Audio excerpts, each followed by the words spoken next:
ആരെയും ആകർഷിക്കുന്ന ഇവളുടെ സംസാരവും ചിരിയും കുറുമ്പും എല്ലാം എന്നെ കീഴ്പ്പെടുത്തി കളഞ്ഞു.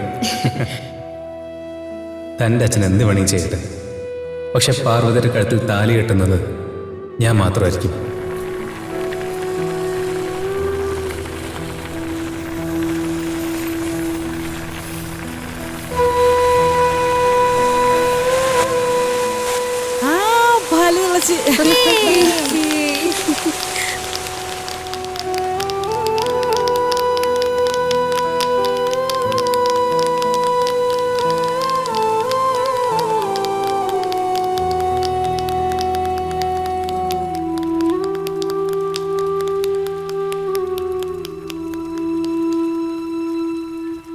പാല് കിഴക്കോട്ടാ തിളച്ചു തൂവിയത്. ഐശ്വര്യത്തിന്റെ ലക്ഷണ.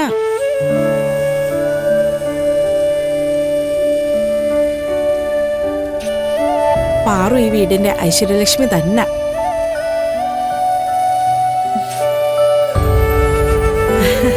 പാറു വന്നേ.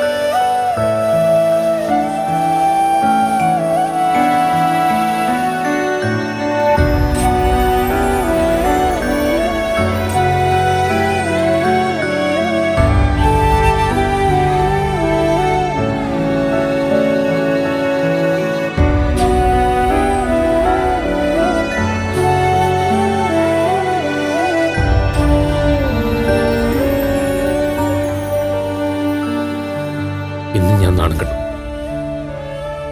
അതിന് കാരണം കാര്യം നിങ്ങൾ തന്നെ. അറിഞ്ഞുകൊണ്ട് ആരെയും ചതിക്കരുതെന്ന് മനസ്സിൽ ഉറപ്പിച്ച് നടക്കുന്നവനായ, പക്ഷെ ഇന്ന് ഞാൻ വലിയൊരു ചതിയനായി മാറി. നിങ്ങളുടെ ദുഷ്ട ചോരയല്ലേ എന്റെ ശരീരത്തിൽ ഒഴുകുന്നത്. ഞാൻ പിന്നെങ്ങനെ ചതിയനാവാതിരിക്കുന്നത്?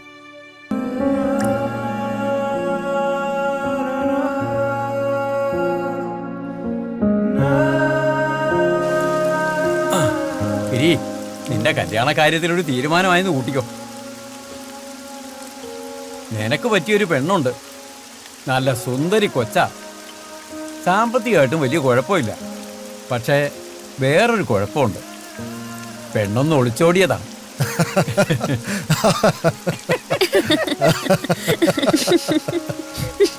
പിന്നെ നിന്റെ കുടുംബത്തെ സംബന്ധിച്ച് അതൊരു കുറവല്ലല്ലോ.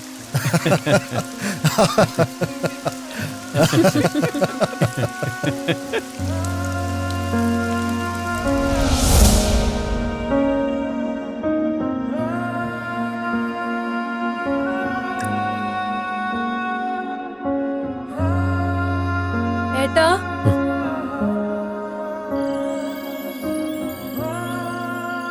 എന്താ മോളെ? ഏട്ടനെന്താ ഇവിടെ വന്ന് നിക്കണേ? ഞാൻ വെറുതെ ഏട്ടനെ തനിച്ചൊന്ന് കാണാൻ വേണ്ടി ഇരിക്കായിരുന്നു ഞാൻ.